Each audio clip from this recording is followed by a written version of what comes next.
Hey, Mac. Hello, hello. How's it going? Not bad. How you doing? I'm doing okay. You're Good. in your Navy Street garb. I'm getting some. I need some. Gotta represent. That's right. That's right. How's quarantining been going? Well, I'm sure you can imagine. I have two small kids, so it is quite Aw. a it's quite a thing. Uh, yeah, it's a lot. I have an 8-year-old and a 5-year-old, so trying to fill up the day with stuff to do is never fun. Oh my gosh, boy and girl or Girl, boy, yeah, girl, boy? Oh man. yeah. How's it been going for you? It's good. It's good. Been having I've had more time to focus on clients and work on music, so that's cool. It's a Oh, blessing. good. Well, Yeah, that's the thing. It's like, life slowed down and you were able to figure out you know, what the stuff that you've been blowing off for years. exactly. For Yeah. sure. So welcome to the Thank you very much. I'm glad this worked out. This is great. I am so excited to have you on here. I like all my listeners and then my Facebook fans too. They're like, "What? You get to interview me?" Awesome. I was like, Well, good. I'm glad it worked out. "Yeah, yeah." So we're gonna roll into some questions. We are dying to know how. The first question is, you got into acting. Well, the long story is when I was in first grade, I was in a Christmas play and they let me read a comic book on stage and skip class. And that was the moment when I realized I was like, I think I want to do this forever. Wow. Um, yeah, it was fun. And then I went to college for it in Chicago. I went to college for theater and did theater for years in Chicago, and then booked a very small role on Prison Break. And that sort of ballooned into, I ended up doing 18 episodes of the first season of Prison Break Yeah. and I was like, small made, role. I remember. No, that was quite the role. So, yeah, I mean, it was yeah. really, it was not meant to be, sorry, I'm trying to figure out, there we go. Oh, there There's you go. glare. I'm outside, yeah. Um, yeah, it was meant to just be sort of a, like in the background guard role with a couple of lines, and it just kept growing and growing, and it was great. And at the time I was doing, small theater in Chicago and bartending, and then I got this role on Prison Break and made more money than I'd ever seen in my life, which at that, I was 24 years old, so it wasn't much, but it was great. And then that was the push that made me move out to Los Angeles and pursue it full time. I'm actually going to be moving out there as well. So Awesome. it's funny that you say that. It's Come time. I'm 26, so it's like I gotta come go. on out. I Where know. where are you where are you located now? I'm in Atlanta. I'm Oh, okay, in cool. Atlanta. I love Atlanta. I spent most of last summer there working. Really? Yeah. Are you allowed to say on what? Yeah, I was working on a show called Lovecraft Country. It's going to be on HBO in 2 weeks from today. What? Yeah. I'm so excited. I'm gonna look it up because we do Yeah, have HBO Max now. good. It's going to be on HBO Max. It's a really cool show, so it's going to be a lot of fun. Okay, so I'm not on the actor side of the world, the acting side of the world at all. I did a Yeah. couple plays in high school, and honestly, acting, like memorizing the lines, I don't know how you guys do it. Like I remember my lyrics just fine because I wrote them, but I can't imagine reading a script and sitting there staring at it and trying to remember it. Like, how hard is that on a scale of 1 to 10? Like, how do you do that? It's like any skill in any profession. You come up with your own way to make it easier. I will say the easier the writing, the easier the memorization. I've found that, sorry, I'm trying to fix this glare. I have found that things that are really well written, I can memorize with one reading. You read it once and you start to get it. Just because if it's written really well, plays or TV or movies or whatever, it sounds like how people talk. And it works. I mean, the hard stuff is when you got to do medical or legal jargon. I had a role on SWAT where I had to do I had to recite it was what's it called? It was essentially the truce of the Confederacy. Oh, About why, like, how to be a sovereign citizen. And they said, this has to be perfect. It has to be word for word. That takes a little bit of work. so is it but like that most of the time? Like you have to, like, is it like pretty, I've never been on set like that. I had an MTV episode, but it was a long time ago and I hope it never resurfaces. So it was awful. I have some roles like that as well. The extent of my like heightened acting career, and it was, please don't ever look at it. That was it. It just kind of stayed there, and that was it. But like in movies and stuff, and in shows, like how, like, does it have to be pretty spot on with verbiage, or sometimes they let it roll if you're ad-libbing kind of thing?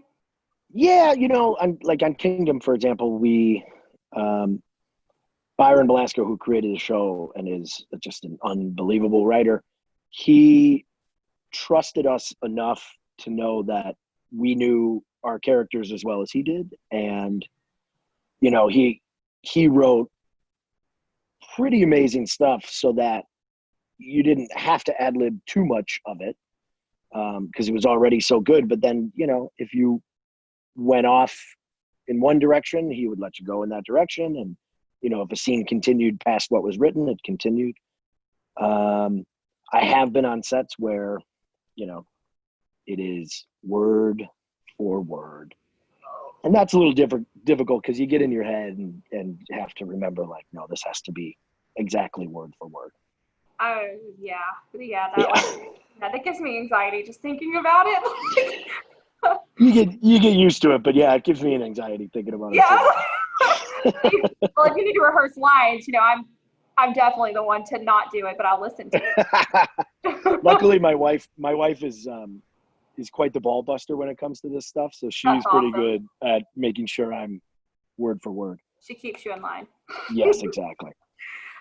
So speaking of Kingdom, let's talk about what was it like being on that show, because holy wow, like I just finished it, and honestly, I don't think it got nearly as much hype as it needed to get, personally. It's I will not argue with you in the least. It feels like it's getting it now, though, which is really nice. I mean, it feels like we are sort of premiering for the first time, and the support and the love that we've gotten from the community, and it's really, it's something. It's awesome, and because we worked so hard on that show. I mean, when I say we, I mean everyone else worked really hard, and I just showed up and got to eat burritos and double cheeseburgers. Yeah, okay. Modest. Yeah, but those guys, I mean, they worked their asses off, and Keely just worked her ass off, and Joanna, she just, everybody was delivering their absolute A game every day, every scene, every episode. It's amazing. We had so much fun making that show, and I feel like it comes across in the show. Like we all got along, and there was no big egos on set, and everybody was in it. It was a pretty amazing experience. We used to like to refer to it as summer camp when we were making it, because, we were just a small show on a network nobody was really watching, and we were left to our own devices. It was great. And it was, I would go to set some days, on days I wasn't working. I would stay late, show up early just to hang out. It was awesome. I literally have not seen, I was writing Joanna back and forth. Hi, cousin.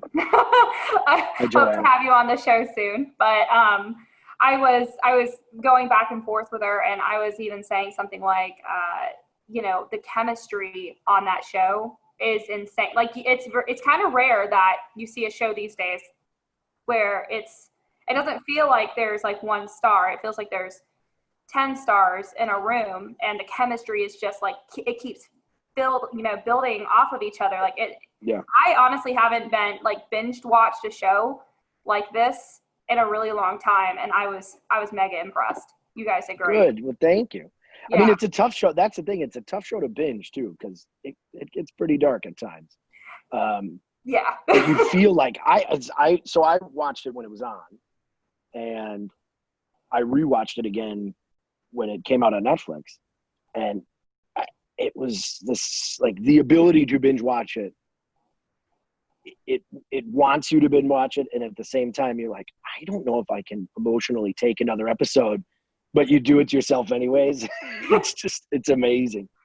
It's like that cheeseburger. Should I have it? No, but I do it anyways. But I'm gonna. Yeah.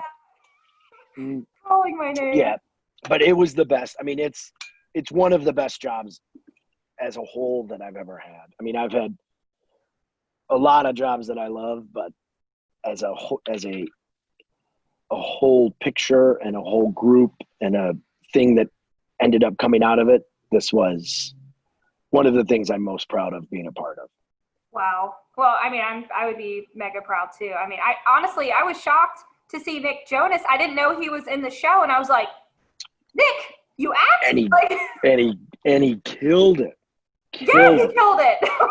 Yeah. Like, I was shocked. What did you do before acting, by the way? I want to know the old Mac. There really was no old Mac. I mean, this is really, yeah. I mean, I was a bartender for 15 years, and that was sort of what strung me along between acting jobs. But really, my whole adult life has been college and acting, and then bartending. Heck yeah. Yeah, I mean, and it's good. I mean, it's how I met Byron bartending. He used to come in, he was a regular at the bar, and we buddied up. And that's how, for years, I mean, we were just friends, and he was working on a show called Without a Trace. And then he told me at one point, he's like, yeah, I got this idea for an MMA show. And it took a few years for it to come together. But, yeah, I mean, we were buddies. And then one day he just said, like, okay, I sold the show and there's a partner for you. Wow. Yeah, it's pretty cool. What a cool call that is. Yeah, it was pretty fun. I remember he texted me the night he wrote my first scene. He texted me. And he's like, you're a nurse. I thought he was kidding, too. He's like, you're a nurse and a drug dealer. And I'm like, all right, man, that sounds like a Mad Libs, but cool. Sounds good. I'll do it. Yeah. You honestly pulled off that role so well. I was kind of curious when Mac first entered the show. I was like, okay, what's this guy? Is he the drug dealer? But it's really like you're the friend who would rather them take the drugs from you, so that way they're not getting the lace stuff out on the street. So you're both compassionate and super knowledgeable about what they're shooting themselves up with. Exactly, you know? Yeah. Was it hard? Was it hard? Well, I have a question before I ask that. Yeah, how long does it take to film like an episode? And like, do you have spring vacation, or like, do you get vacations in between shooting, or? Yeah, I mean, all shows are different. Shows, network type shows, really big shows, you know, like a SWAT or a 911 or stuff. They usually take 10 to 12 days to shoot, and then you go right into the next one. Oh, wow. And they shoot their whole season, which is pretty grueling, and that takes months and months. And then you usually get, you know, 2 months off, 2 to 3 months off. It's sort of like, it's like a teacher, you know, on a network show. It's like you're a teacher, and they're paid what teachers should be paid, and vice versa. And then we work, like on Kingdom, for example, we shot 2 episodes at a time. Oh, okay. Yeah, it's an interesting setup. And so we would shoot 2 episodes at a time in 10 days. So it was a breakneck pace. Oh my God. Yeah. Did you know, I'm trying to think if I saw you fight in the show at all. Did you fight in the show? Yeah, I fought in the first episode of the second season. That's right. It's a quick fight in a junkyard. That's right. Yeah. And you won. I did. Yeah. I remember that. which in real life I would not have won. The guy I fought was a former heavyweight champion. So tell me about that. Did you have any fighting experience? Did they kind of show you on set? Like, what, obviously they show you, but did you have to undergo training for that role or for that scene? No, I mean, I didn't. The other guys really went all in on learning jiu-jitsu and the art of MMA and all this stuff. And you know, he's in the show too, but our technical advisor is this guy, Joe Daddy Stevenson, who is a legendary fighter. So he trained Matt and Tucker and Nick.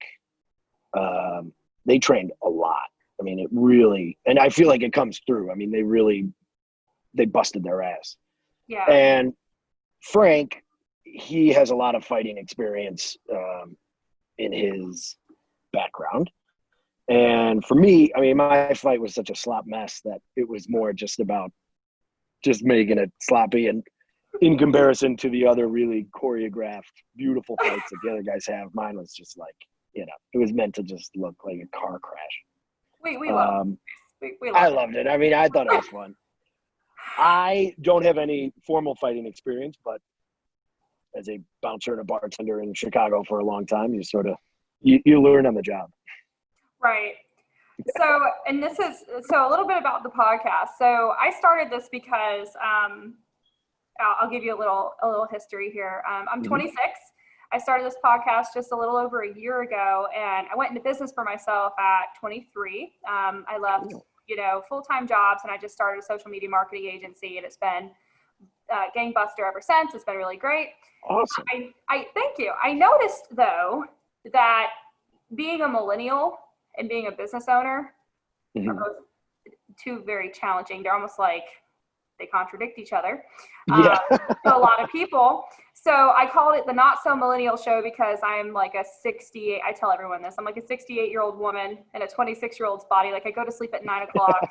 I am super, I begged a senior citizen center, like a, what do they call it? Like the living facilities where it's 55 and up. Like I begged them. I said, please, I won't make any noise. Like I want to, like, please let me in. They literally were like, no, kid, go away, get out of here. And I was like, no, please. There's an appeal to it. You get all your meals, you get structure. I get it.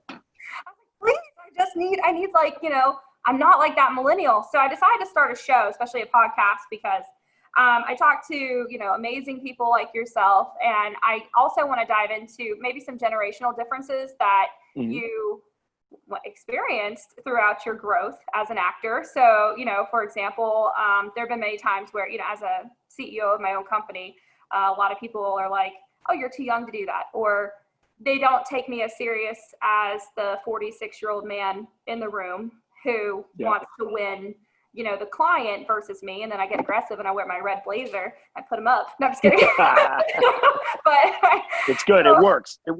It does. Red's a power color. So, you know, that's why I wore it today. I was like, yeah, here we go, Mac. Let them know you mean business. Yeah. So tell me about a time that you can remember maybe in your younger or even now where you either weren't cast for a role or maybe they didn't believe because of your age that you would qualify for this, that, and the other, and you wouldn't take it serious. Did you ever experience anything like that? Yes, I did. A lot, actually. Yeah, I have looked like I look right now and sounded like I sound right now since I was in my, you know, early to mid 20s. I never needed a fake ID. And so there were a lot of roles where it was, you know, they needed the guy like in his 30s and, you know, let's say mid 30s, and I was 26 or 27, and I would come in and audition. And in my mind, I thought like, well, I'm perfect for this role. And I wasn't perfect for the role because I looked the part, but I didn't have the life experience that comes along with the part. You know, what I knew at 27 compared to what I knew at 35 was a lot different. And what I knew at 35 compared to what I now know at 40 is I mean, you can fill an encyclopedia with it. Like light years. Yeah, and it used to really piss me off. I used to really be like, well, no, like I'm a mature 27-year-old. I know what the hell they're talking about. And it's like, no, I don't know what waking up with a sore back really is like until you don't do anything and wake up with a sore back for no reason. Right. Like, oh, now I get what they're talking about. Aging. I auditioned for a role on Private Practice, which is a show that used to be on ABC. Yep. For I love a that. dad. Yeah, it was a great show. My buddy Paul was on it. It was a great show. But I auditioned for this role of a dad who had twins. And I remember, man, I was 28, and I thought I had an unbelievable audition. I thought I was just a home run. And the director said to me in the room, he's like, do you have kids? And I said, no, I don't.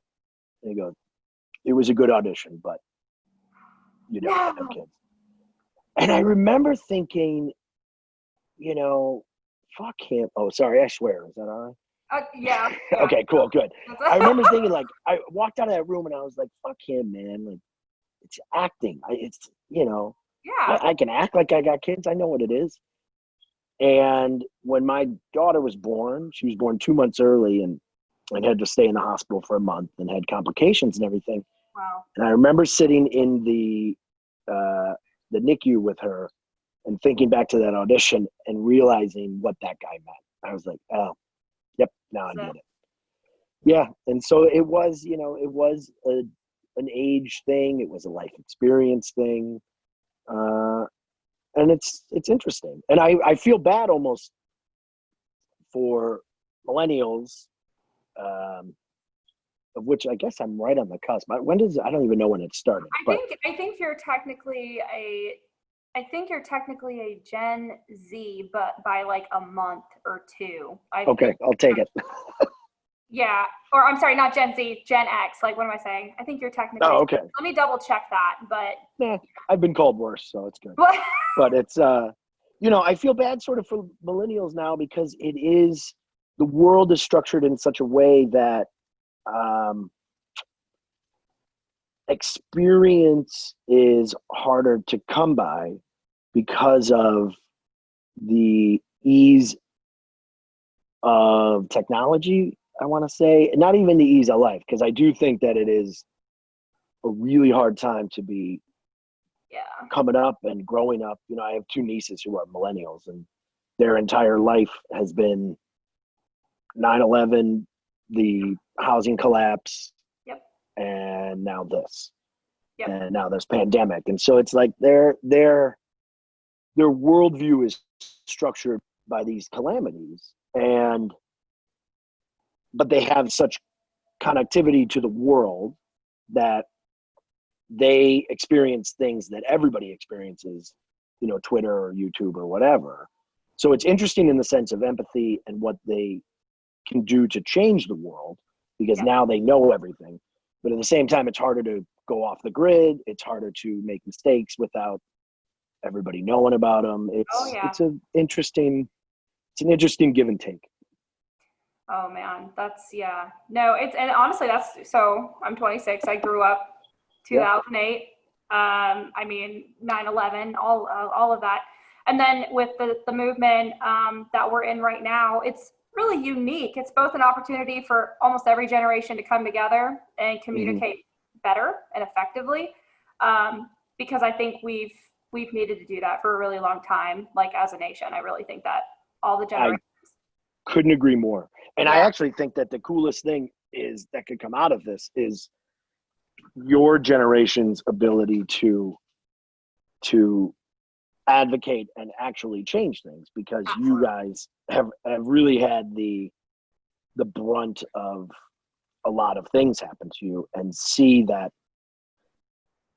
change can be made if everybody's involved. And for years they've been saying, the youth vote and all this stuff, and where are the kids and why don't they vote and why don't they get out? And it's like, well, they're out now. Yeah. And you sort of can't put the genie back in the bottle. And they're out. Yeah, man, come on, bring it on. I love it. I love that because, you know, you're just a little bit older than me, but when I reached out to you on Twitter, I was like, no way is this guy going to tweet back, you know? It happens every now and then, but I really appreciate you reaching out, and so do all my listeners. Absolutely. And yeah, it's just cool because, by the way, is it weird? Like, it's cool for us because we see you on the screen. We see you in like many different things, and we'll talk about that in a second. But is it weird seeing yourself on the screen, like, at all? Yeah, sometimes, especially in older stuff, because I look, you know, before I had a beard and I look young, and I sort of, things will pop up sometimes, and I'll be like, ooh, that was not a good look. Anytime I see Prison Break with my early 2000 haircut and no beard face, I'm like, not a good look. Nope. And it'll come up at weird times, you know, the guy, I have shows that rerun on TNT. And so, you know, if you're at a bar and the basketball game's on and the basketball game's over and they don't change the channel, all of a sudden I'll be sitting there and you look up and go like, oh, yeah, I guess, okay, I'm on TV now, which is strange. Have you ever been in a bar just chilling, having a drink with your friends, and like an episode comes on and someone walks in the bar and it's like, that guy? It's come close to that. I've gotten to the point where I can tell somebody, because I'm not a recognizable name or person in the sense of, you know, in the sense of my body of work. And I've gotten to the point where I can recognize now somebody recognizing me, but they're not sure where they recognize. You know, I could be like a dad at their school or a guy at the grocery store. And look, it's this, they do a quick take and then they come back and then they stare at you for a beat too long while they work through it in their head. And then they look away when they don't come up with anything. And then they do another look back. It's a funny thing. I watch it now. It's pretty fun to watch. I love that. If I see you, I'm just going to say, hey. Please do. That's how I like it. Yeah. I like when people say hi to me. I think it's fun. It's, you know, I'm not, the way I look at it, it's like I know what business I was going into. You know, I wasn't going into this business for anonymity. And I think it's pretty fun. And I like to see people, especially Kingdom fans of certain stuff, that, you know, they're into it. My kids think it's the dumbest thing in the world, though, when people say hi to me in front of them. They're like, who cares? You're just like, why would anyone care? And I'm like, I get it. Yeah, they keep me in my place. You know what? Kids are brutal. They're brutal. They can be so, like, so as a side hustle, I'm a DJ, and I DJ. Oh, cool. Yeah, you know, whatever can fund the music side of life. Like, hell yeah. Different, you know, you had to bartend, you met the right person. Hopefully, maybe I DJ and meet the right people. Yeah, you got to do it, man. I was DJing this homecoming. Oh my God, Matt. I was booed for the first time. I was booed by a bunch of Gen Zs. It was the most awful. I was like, I'm hip. I'm cool. Oh. There is nothing worse than realizing that you are no longer cool. In the youth world. There is, I remember we went to there's like a pool in our neighborhood that we go to. And, you know, I was a lifeguard when I was a kid. I think I'm still cool. And now there are these like cool high school, college lifeguards who work there.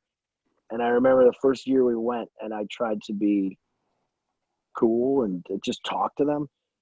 And I saw on their faces, they're like, why is this old man talking to us? Why is this father talking to us? And I was just like, I just shrunk away. I'm like, you little shit. Oh God, I am that dude now. I get it. I see. I remember this guy. No, you know what? It's like one of the most, it was a horrific experience for me. It was horrific because I DJ'd at the school I graduated from. Oh. Yeah, I was like, what is this shit? Like, I am so old. And they were just like, oh man. Anyways. That's when you want to be like, you don't know. I made this place. I was the coolest. Success. You're welcome, you little shit. Yeah. Like, You have nothing. You got a ride here from your parents. I drove here. who's the cool one? Now I can pay bills and die. Yeah, exactly. You know, I'm leaving and I'm going to go get beer and cigarettes and you're going to go home. that's right. Yeah. So there. I love that. Speaking of your previous roles, and so Kingdom, Prison Break, and The Night Shift, Ah, yes. you were That was a Mac fun role. in all three shows. Was that coincidence, or did you like audition because the character's name was Mac? No, that was on Kingdom. It started, or on Prison Break. They just put it in there. I think it was like the 4th or 5th episode. I had been like CO number 1 or yard CO. And then I remember getting a script and it said CO Mac. And it's always spelled with a K too, which is funny. Or no, on Kingdom it was spelled with a C, which is how I spell it. But I remember getting the Prison Break script where it said CO Mac. And I was so confused. And I called my agent and I was like, do you think I'm CO Mac? And he was like, yeah. I'm like, oh my God, that's pretty cool. I got a name now.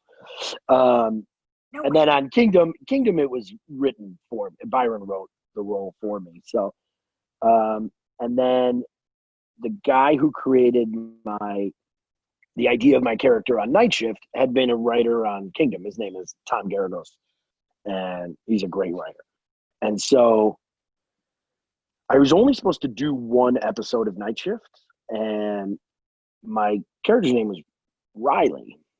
And then they brought me back they had an idea for a storyline. And so they brought me back, and sort of as a joke, they were like, we're going to make Riley your last name and Mac your first name. I was like, okay, that sounds fun. So yeah, it was just sort of, it's like an inside joke between the writer and the writers that put it together. It's fun.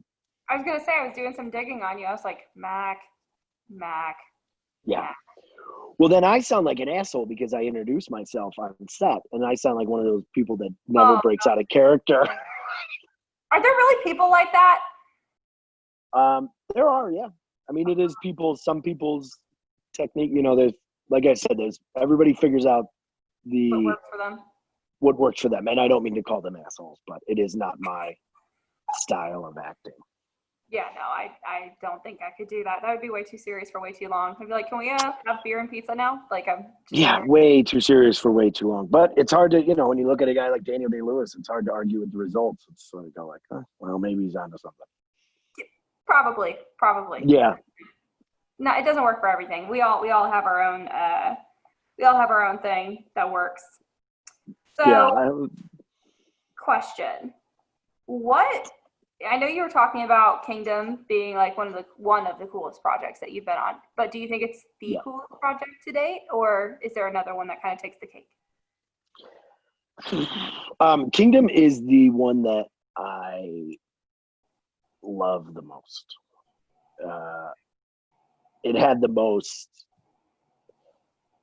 It changed my life the most, and it was maybe like I said, it's summer camp idea. Like it was just different than any other job I'd ever had or I ever will have. So yeah, I mean, it is one of the coolest things I've ever done. I've done I've been lucky and I've gotten to do a lot of really cool shit. Yeah. The show coming up now, Lovecraft Country, is, I think, very important for the time we're in. It's about Jim Crow in the 50s and systemic racism and race, and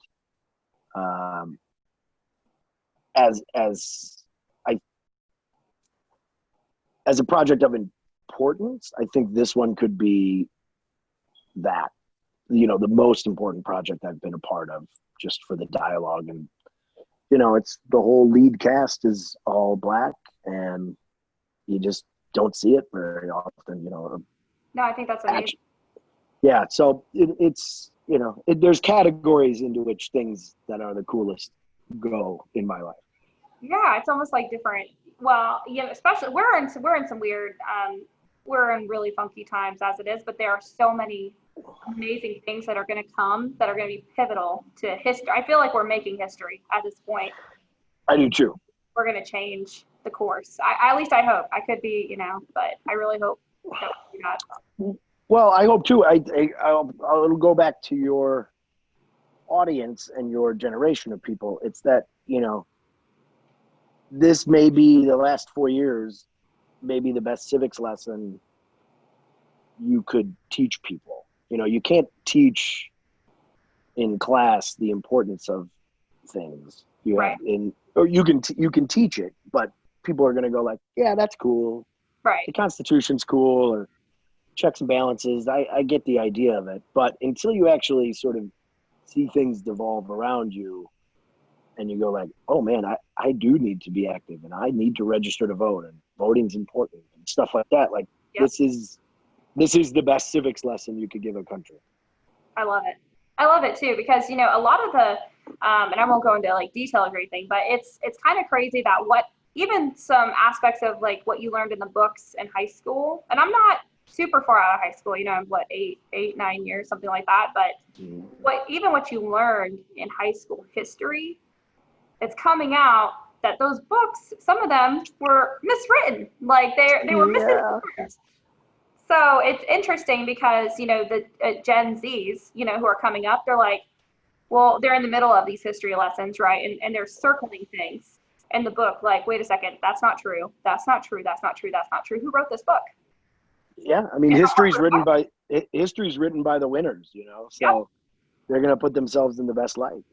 I had gone to, I also think what's interesting now is that you can go online and research for yourself what the other story, the losing side story was, or what actually happened. And I think that's an amazing part of things.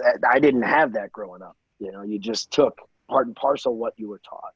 Yep. And I got to college and had a history professor who taught us from this book called The People's History of the United States by Howard Zinn. Yep. And it was the most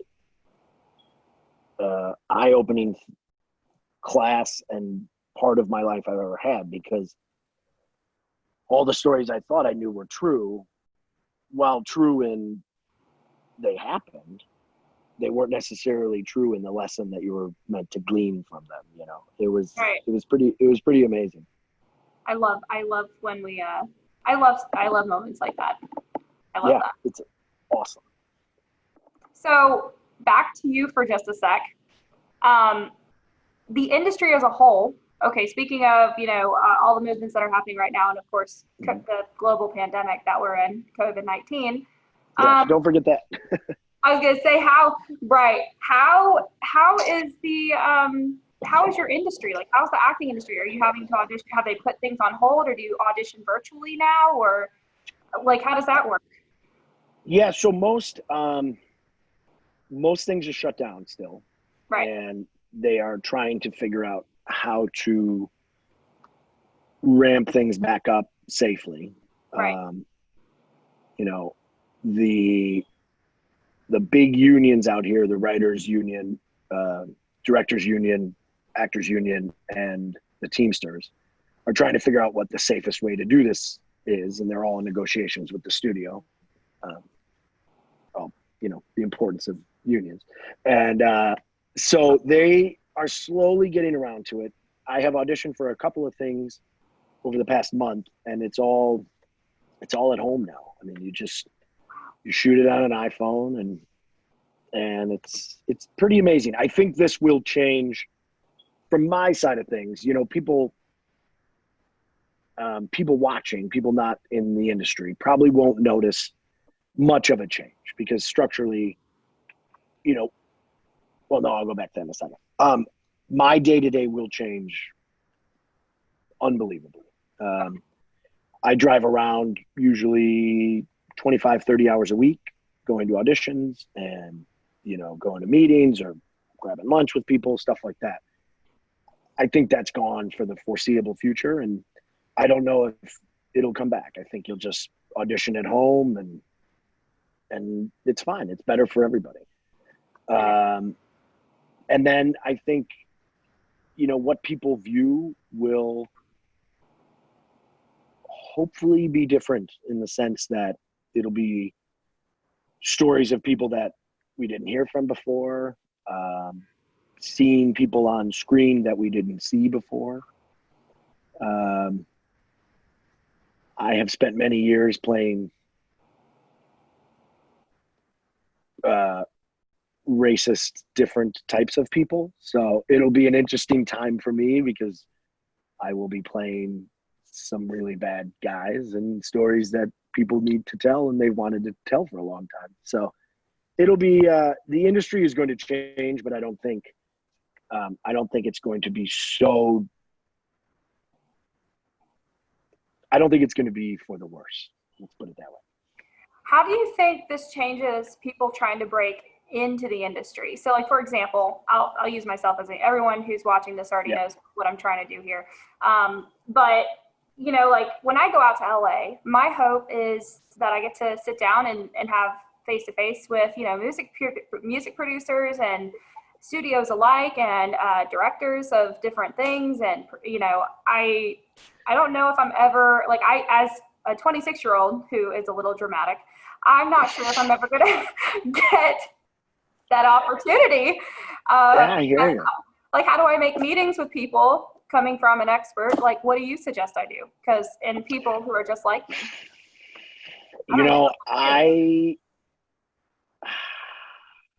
That's a hard one, huh?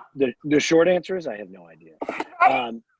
Well, the long answer is when I moved out here, they used to do these workshops where you could go and meet casting directors and meet agents and stuff. They shut those down because some people were claiming that they thought paying for this access guaranteed them something. And no, it was bullshit. It was once they shut those down, I don't know how actors came out here and got their, sea legs.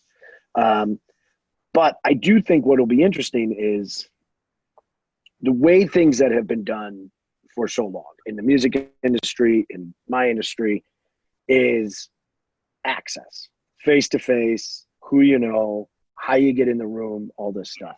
Now, I don't think that's going to come back for a really long time. And when it is possible to come back, I don't think a lot of people will choose to bring it back. Life, we're going to get used to life in a certain way where you don't want to go into the office. You don't want to schedule a meeting where you got to drive an hour away.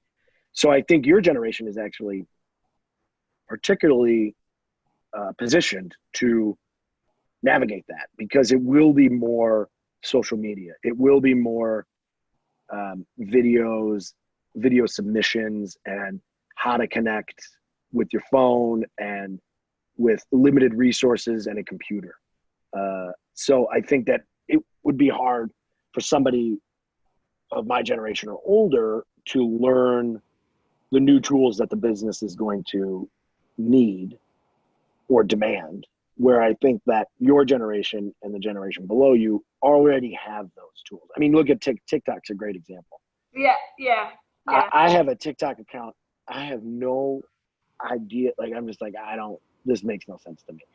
But when I see people do it correctly, not even correctly, when I see people do it well, I'm like, holy shit, this is the best thing I've ever seen. I mean, Sarah Cooper is a great example that Donald Trump impersonator, not impersonator, I don't know even what you call her. She's unbelievable. But there's somebody that she's been grinding out, trying to get noticed, and she used this platform to absolutely blow up.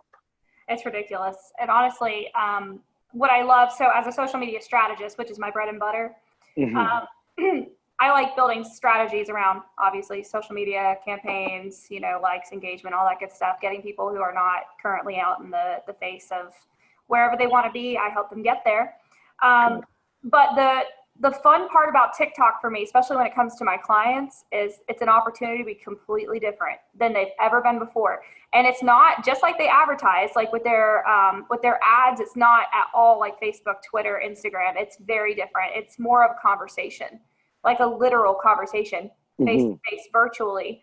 And so your conversions are gonna skyrocket on that platform compared to, you know, a Facebook ad or an Instagram ad, which are they can come across more traditional, even though there's cool different ad types you can use. There's a bajillion different ad types you can use, but TikTok is particularly cool because it gives like actors and like regular people or singers or whoever an opportunity to be someone that they've never been before. And they even have like filters and like backdrops that you can use and make you look like you're in outer space, running little skits by yourself. And it's cool. Amazing. My daughter uses it, and it's the stuff that she creates on it and generates on it is amazing to me. And it's the coolest stuff. And she picked it up. It took her about a day or two to sort of figure out what she wanted to do with it. And now she does this whole thing, and it's really so cool what she comes up with on it. And that's the generational, as we shift towards, you know, I still believe there's a place for scripted narrative television and movies. Yeah. But how that's going to be brought to people and navigated is going to change, because it has to change. Yeah. But I don't think that's a bad thing.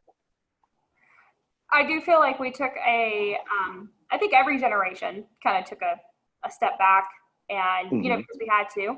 And I will say I've had more conversations with people who I haven't talked to in a really long time in the last 3 months. I actually had to postpone my wedding. You don't know. I just got married. Oh no. I did. I had to postpone my wedding 3 times, Mac. Do you know what Brian that turned me into? I'm so sorry to hear that. It's okay. We got married on June 5th, and it was all social distanced, and it was safe. Everyone was wore masks, and they had the option because we are in Georgia, so we can't mandate, but we definitely had. Good for doing it. Yeah, we had hand sanitizer stations, and the dance floor was distanced, and you know what? It was I never saw my wedding ever looking like that in my life. But honestly, it was okay. I mean, people had a good time. They had their own space. It was good. Yeah.